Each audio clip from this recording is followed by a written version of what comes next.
नमस्कार दोस्तों, आज आपको बताने वाला हूं कि कैसे आप पार्टनरशिप फॉर्म की बैलेंस शीट को बनाएंगे।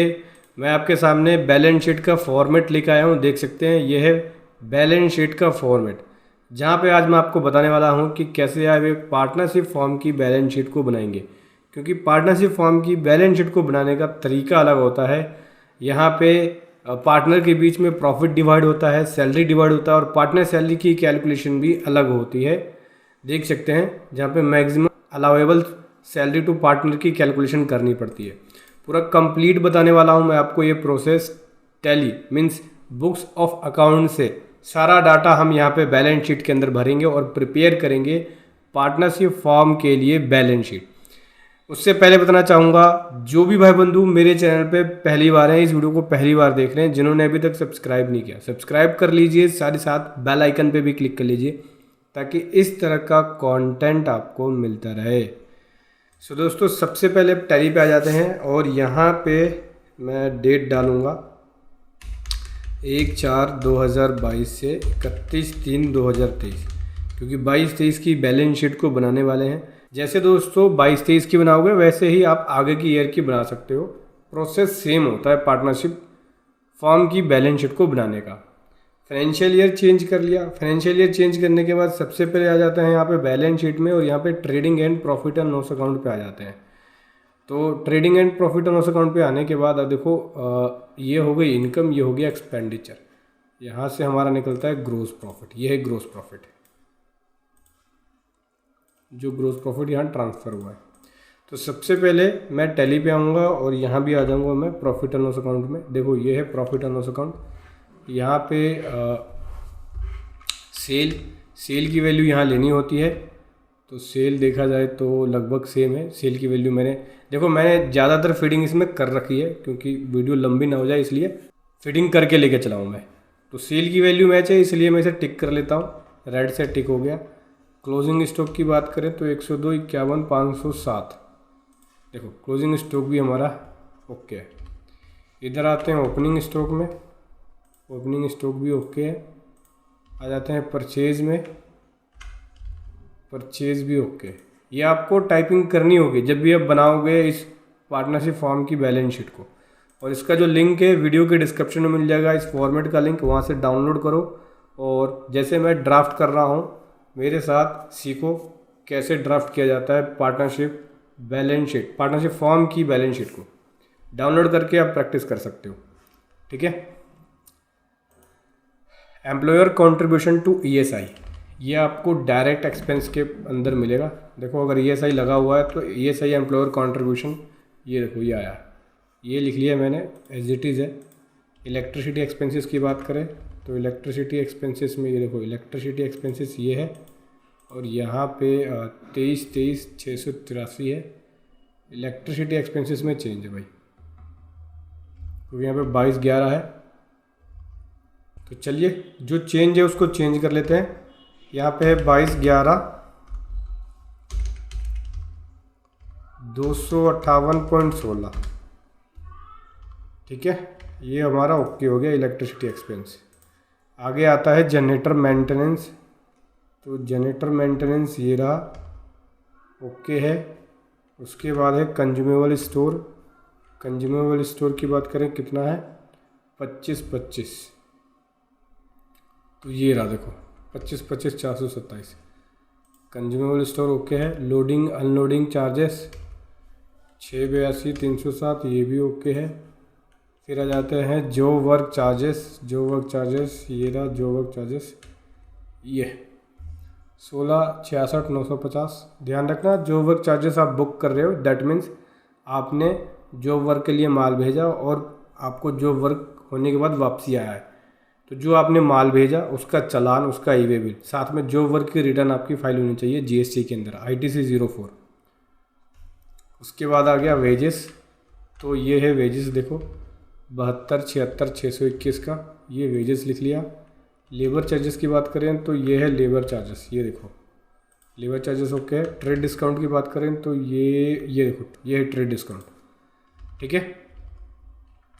अभी यहाँ से बाहर निकलेंगे, जीपी चेक करेंगे। जीपी 170,73,091, 170 073 091, ठीक है। 170 ठीक है। मतलब जीपी मैच है हमारा, जीपी ओके है। मैं इसको भी टिक कर लेता हूँ। Income tax refund indirect expense में 18,235 का, ठीक है। इनकम टैक्स रिफंड ओके है। अब आ जाते हैं इनडायरेक्ट एक्सपेंसेस के अंदर। तो सबसे पहले यहाँ पे आता है ऑडिट फ़ी। ऑडिट फ़ी में आते हैं, ये देखो ये रहा ऑडिट फ़ी। तो मैं इसकी मार्किंग कर रहा हूँ। फिर है बैंक चार्जेस, या तो इसके अकॉर्डिंग चलते हैं। ये देखो फैक्टर रेंट आता है सबसे पहले यहाँ। तो यहाँ मैं फैक्टर रेंट देखता हूँ, ये रहा फैक्टर रेंट, ओके है। फैक्टर रेंट सेम वैल्यू का है। इसको ब्लैक ही कर लेते हैं क्योंकि हम टैली के हिसाब से चलेंगे। फैक्टर रेंट के बाद है freight and cartridge. Freight and cartridge F से होगा, ये देखो 1221,645, 1221,645, यहाँ नहीं, यहाँ मार्किंग करनी है। फिर है जीएसटी एडिशनल डिमांड।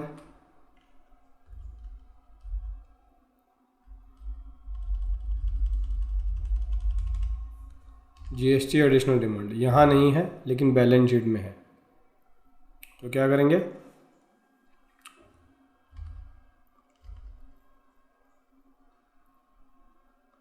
यहाँ से हटाएंगे इसको, क्योंकि जो है ही नहीं उसको रख के फ़ायदा नहीं है कुछ। फिर GST late fees, GST late fees भी हटा दो, ये भी नहीं है। जो चीज़ें नहीं है उसको हटा दो। ये जो भी आपके इनडायरेक्ट एक्सपेंसेस है ना, उसके अकॉर्डिंग आप इसको भरना, ठीक है। उसके बाद अगला आता है हमारा रिपेयर मेंटेनेंस। रिपेयर मेंटेनेंस मैं देख लूँ ज़रा कितना है। ये रहा रिपेयर मेंटेनेंस, ओके है। रिपेयर मेंटेनेंस के बाद व्हीकल मेंटेनेंस। व्हीकल मेंटेनेंस देख लेते हैं कितना, ये रहा, ये भी ओके है। फिर है ऑडिट फ़ी 40,000 रुपये का। एक मिनट रुक, व्हीकल मेंटेनेंस पे टिक कर लेते हैं। ऑडिट फ़ी 40,000 का, ठीक है, ओके है। फिर है आता है बैंक चार्जेस, ये है बैंक चार्जेस, ये देखो ये भी ओके है। एक मिनट, बैंक चार्जेस है 178,737.55, 178,737.55, ये है बैंक चार्जेस, ठीक है। तो ये ओके हो गया भाई जी। बिल डिस्काउंटिंग, बिल डिस्काउंटिंग की बात करें तो 390, ये ओके है। बिल डिस्काउंटिंग के बाद है बोनस टू स्टाफ 628 का, ये भी ओके है। उसके बाद आता है कंप्यूटर रिपेयर मेंटेनेंस 21,089, ये देखो ओके है। फिर उसके बाद आता है कंसल्टेंसी चार्जेस 24,000 का, ये ओके है। फिर उसके बाद आता है कन्वेंस एक्सपेंसेस 174 का, ये ओके है। फिर उसके बाद आता है कुरियर एंड पोस्टेज 29,614 का। फिर आता है उसके बाद डेप्रिसिएशन 956 का, ओके है। फिर आता है दिवाली एक्सपेंसेस 56,860 का, ये रहा, ये भी ओके है। उसके बाद आता है जर्नल एक्सपेंसेस 323 का, 323 का, ये भी ओके है। फिर उसके बाद है यहाँ पे इंश्योरेंस, इंश्योरेंस ये भी ओके है। फिर उसके बाद है इंटरेस्ट, इंटरेस्ट दो तरह के हैं, इंटरेस्ट ऑन लोन और नॉर्मल इंटरेस्ट, दोनों ऐड करके लिखा हुआ है इंटरेस्ट के अंदर, ठीक है। अगर आप इन दोनों की वैल्यू जोड़ोगे तो यही आएगा। तो इंटरेस्ट को ओके कर लेते हैं, ओके 981,766। बाकी मैं जोड़ के भी दिखाता हूँ आपको। 849,542 प्लस 121,080, एक मिनट, 849,542 121,081। फिर चेंज कर लेते हैं क्योंकि 849,542 ये हो गया और 121,081 ये हो गया। 970,622, ठीक है। इंटरेस्ट ओके हो गया। इंटरनेट चार्जेस 27,307, लीगल एक्सपेंसेस 96,000 का, लोन प्रोसेसिंग फ़ी 10,732,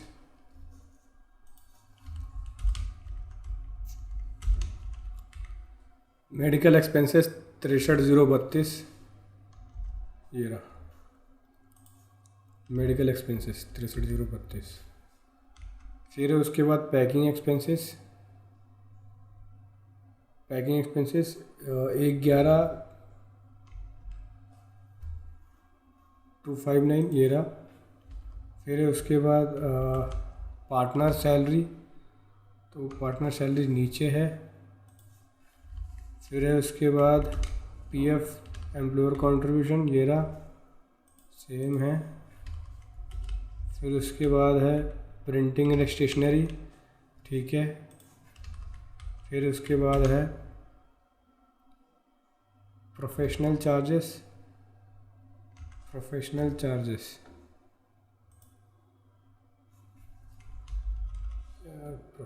चार्जेस की स्पेलिंग गलत है, सही कर लेते हैं इसको। प्रोफेशनल चार्जेस राउंड ऑफ है, राउंड ऑफ और शॉर्ट एंड एक्सेस को आपस में ये देखो, ये आपस में ऐड प्लस करके लिखा होगा, ये प्लस माइनस करके लिखा होगा। ये देखो 168 में ये घटा दिया, तो 168 में 168.05 माइनस ₹1.17,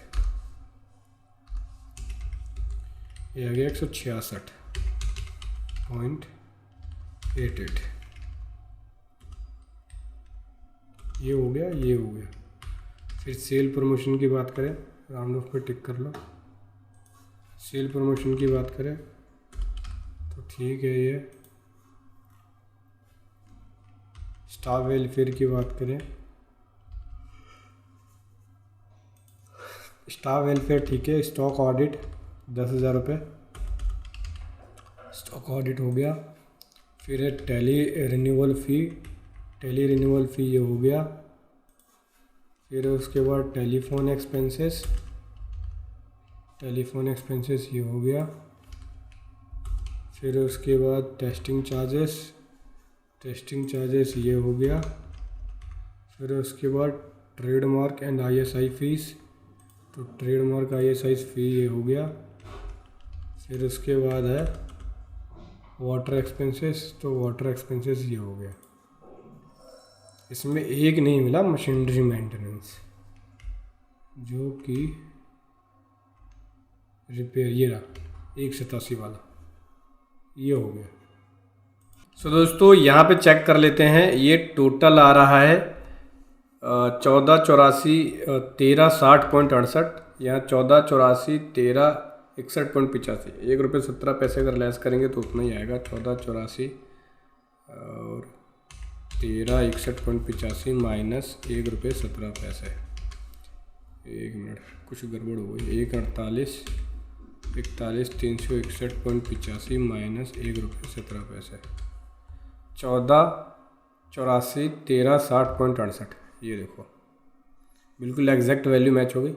अच्छा, इसमें जो मेन है वो पार्टनर सैलरी की है, जो आपने पार्टनर सैलरी यहाँ पे डाली हुई है ना, आपको दिखाता हूँ। ये देखो, ये पार्टनर सैलरी हम लोगों ने डाली हुई है कैलकुलेट करके, दोनों पार्टनर में डिवाइड है, पार्टनर एस और पार्टनर बी। यहाँ पे 2 पार्टनर है और दोनों पार्टनर में पार्टनर सैलरी गई हुई है। ऐसे ही प्रॉफिट का डिस्ट्रीब्यूशन हुआ है।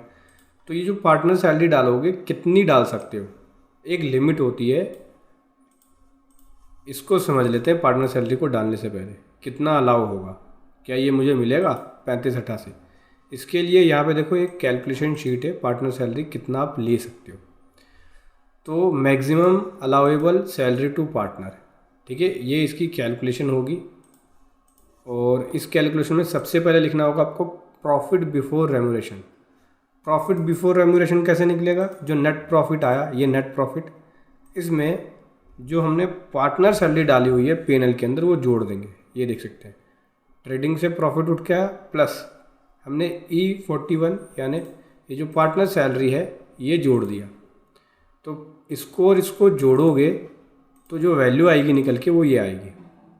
उसमें उसके बाद जो फॉर्मूला है इनकम टैक्स लॉ के अकॉर्डिंग वो ये है कि पहला 90% 3 लाख का जो बुक प्रॉफिट है उसमें से 3 लाख का 90% लेते हैं।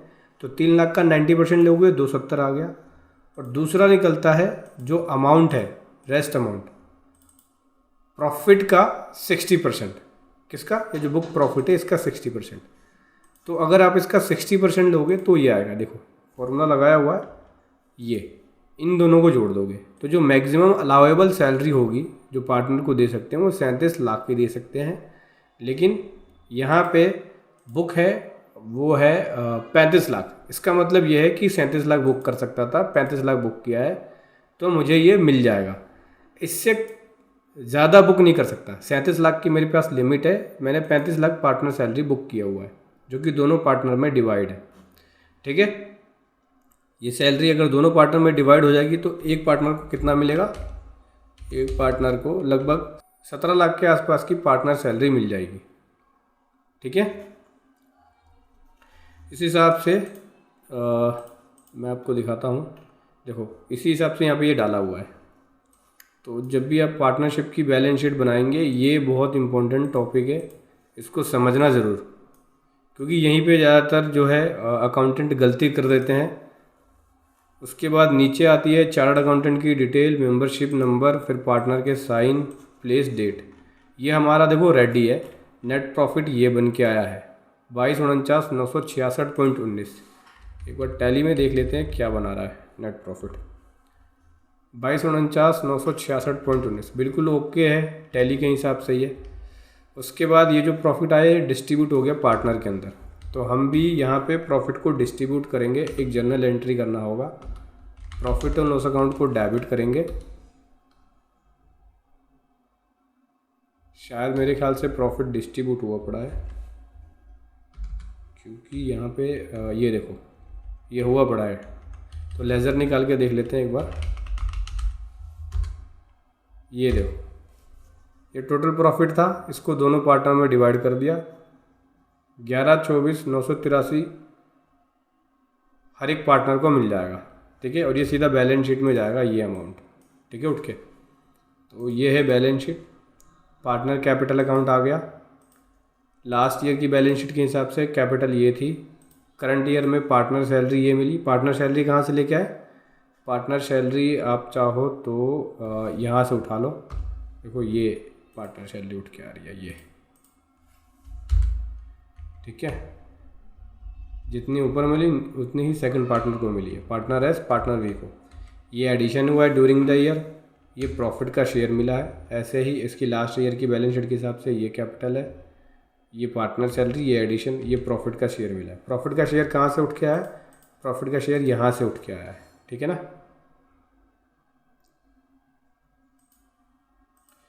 सो प्रॉफिट का शेयर जो है नीचे देखा जाए तो गलत फॉर्मूला है, इसका भी यही आएगा, ये इस हिसाब से उठेगा। ठीक है, अब प्रॉफिट ट्रांसफ़र होने के बाद बैलेंस शीट में आओगे, प्रॉफिट ट्रांसफ़र कर दिया। अब बैलेंस शीट में सबसे पहले हमें कैपिटल अकाउंट देखना होगा, 205,89,821.61, 206,04,366.61। इसका मतलब कुछ ना कुछ फ़र्क है, देख लेते हैं कहाँ फ़र्क है और कैसे फ़र्क है।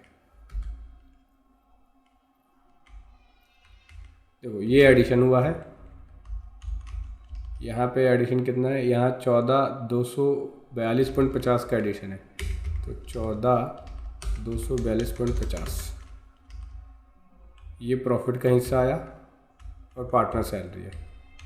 ड्राइंग ये हो गया, ड्राइंग पूरा लिखा हुआ है।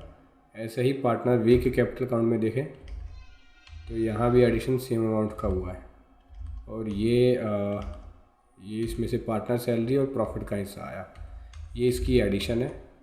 ये रही। अब देख लेते हैं दोनों की कैपिटल जोड़ के, 250, 889, 821.61, 250 है, 205 है, 205 है, 205, 89, 821.61, 205, 89, 821.61। ठीक है, कैपिटल अकाउंट तो हमारा ओके हो गया। जैसे जैसे ओके होते जाए ना, इसको ऐसे रेड से मार्क करते जाओ ताकि आपको पता लगता है भाई कौन सा हेड ओके हो गया। लोन एंड लायबिलिटी की बात करें, लोन एंड लायबिलिटी में आ जाते हैं। यहाँ पे बैंक ओडी है, तो बैंक ओडी देखो ये दिखा रखा है हम लोगों ने, बैंक ओडी हो गया। इसको मार्किंग करेंगे बैंक ओडी को, ये ऐसे। अनसिक्योर्ड लोन है, अनसिक्योर्ड लोन ये दिखा रखा है, इसको भी मार्किंग करेंगे। ये दोनों हेड हो गए। करंट लायबिलिटी में आ जाते हैं। सबसे पहला आ जाता है सन्ड्री क्रेडिटर। तो सन्ड्री क्रेडिटर ये रहा, जो क्रेडिट वाली वैल्यू है ये लिखेंगे यहाँ पे 279,84,498.40। ठीक है। डेबिट वाली वैल्यू है वो कहाँ जाएगा, एडवांस फ्रॉम सप्लायर, ये यहाँ,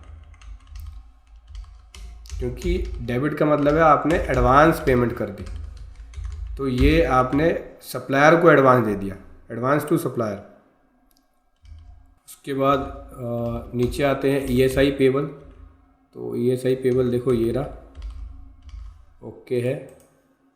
फिर provident fund payable, provident fund payable ये रहा, ये भी ओके है। यहाँ मार्किंग करते चलते हैं टैली पे भी। ये वाली वैल्यू हो गई, ये हो गया, ये हो गया। फिर है वेजेस पेबल, तो वेजेस पेबल ये ओके है। इसके अलावा मेरे पास जो हेड रह गए हैं इसको हटा देते हैं, जीएसटी पेबल और इंटरेस्ट ऑन जीएसटी पेबल, दो चीज़ें रह गए। तो इसको जीएसटी पेबल में ही कर लो, इन दोनों को जोड़ लो। इन दोनों को जोड़ेंगे तो ये पहुंचेगा 30,131.75 प्लस 5224, ये 35,355.75, ये पूरा आ गया हमारा जीएसटी पेबल में। ये क्लियर। अब क्या रहेगा, ड्यूटी एंड टैक्सेस। तो ये टीडीएस की लायबिलिटी है, देख सकते हैं ये टीडीएस की लायबिलिटी है, तो टीडीएस पेबल में जाएगा, जो कि टीडीएस पेबल भी में हमारा ओके है। और ये इनपुट का पार्ट है जो कि जीएसटी रिसीवेबल में जाएगा या रिकवरेबल में जाएगा। ये देखो जीएसटी रिकवरेबल, जीएसटी रिकवरेबल कितना है 30,42,067.59। ठीक है, ये रिकवरेबल में पहुंच गया। तो ड्यूटी एंड टैक्सेस भी ओके कर लिया हम लोगों ने। अभी इधर आ जाते हैं फिक्स एसेट्स की तरफ। ये ओके हो गया। फिक्स एसेट्स में सबसे पहले आपको दोस्तों देखो इस प्रकार से फिक्स एसेट्स का चार्ट बनाना होता है। सबसे पहले एसेट्स का नाम पूरा लिखना होगा आपको, फिर ओपनिंग डब्ल्यूडीवी के अकॉर्डिंग कैसे है, ये लास्ट ईयर की बैलेंस शीट के हिसाब से लिखना, फिर एडिशन कितना हुआ अप टू 30/9/22 तक, फिर 30/9/22 के बाद एडिशन कितना हुआ, कोई सेल है तो क्या है, फिर उसके बाद उसका टोटल, फिर उसके बाद उसके अकॉर्डिंग आपको डैप निकालना होता है। रेट भी यहाँ पे डिफाइंड है। ठीक है। प्लांट एंड मशीनरी का 15% होता है, कार प्लांट एंड मशीनरी का पार्ट है, डाई एंड टूल भी। देखो इसमें जो डेप्रिसिएशन रेट होता है मैं आपको बता दूं, कंप्यूटर का 40% और फर्नीचर का 10%। बाकी ज़्यादातर आइटम जो होते हैं वो प्लांट एंड मशीनरी का पार्ट होता है, इसलिए उन पर 15% का ही डैप निकलता है। तो इस प्रकार से आपको डैप लिखना होगा। ठीक है। और उसके बाद फिक्स एसेट्स में डैप की एंट्रियाँ भी करनी होगी। ठीक है, मैं आपको दिखाता हूँ। ये देखो हम लोगों ने डैप की एंट्रियाँ कर रखी है, डेप्रिसिएशन की बेसिकली। तो फिक्स एसेट्स का टोटल 55,49,674 है। यहाँ देखो 55,49,674, यानी फिक्स एसेट्स ओके है मेरा। यही फिक्स एसेट्स बैलेंस शीट में उठ के गया, ये इसकी मार्किंग भी कर लेंगे। क्लोजिंग स्टॉक की बात करें तो क्लोजिंग स्टॉक करंट एसेट्स का पार्ट है, यहाँ से अब आपको दिखेगा। ये देखो क्लोजिंग स्टॉक ओके है। लोन एंड एडवांस की बात करें तो लोन एंड एडवांस यहाँ लिख लेते हैं 22/04/935, लोन एंड एडवांस हो गया।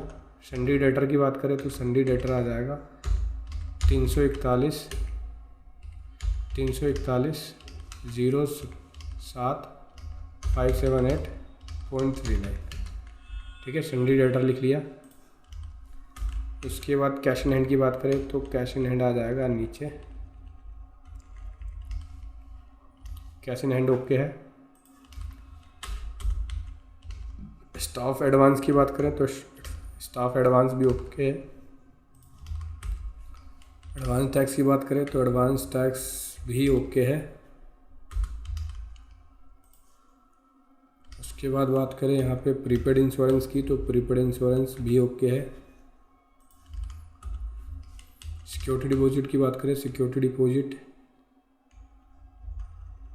ये रहा, रेंट का है ये सिक्योरिटी डिपॉजिट ओके है। टीडीएस रिसीवेबल की बात करें तो टीडीएस एंड टीसीएस रिसीवेबल ये रहा, ये भी ओके है। लगभग सारे हेड हमारे ओके हो गए हैं। ये देखो यहाँ पे एक्सपेंसेस पेबल के अंदर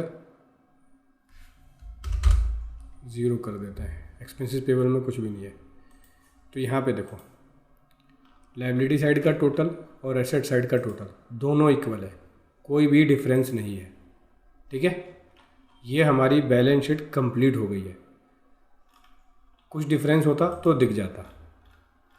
ठीक है, उसके बाद नीचे जाती है यहाँ पे ऑडिटर की डिटेल जो आपका चार्टर्ड अकाउंटेंट है, फिर उसके बाद पार्टनर की डिटेल साइनिंग के लिए।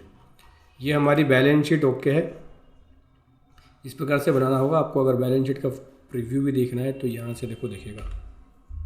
ये देखो, ये रेड वाले हटा लेना जब मैचिंग हो जाए तो, क्योंकि बुक से बनाने में थोड़ा सा टाइम लगता है। ये देखो, ऐसे आपको फिक्स एसेट निकालना होगा। ये इस प्रकार से आपको पार्टनरशिप के केस के अंदर बैलेंस शीट को बनाना है। वीडियो कैसी लगी ज़रूर बताओ। Thank you so much. जय हिंद, वंदे मातरम।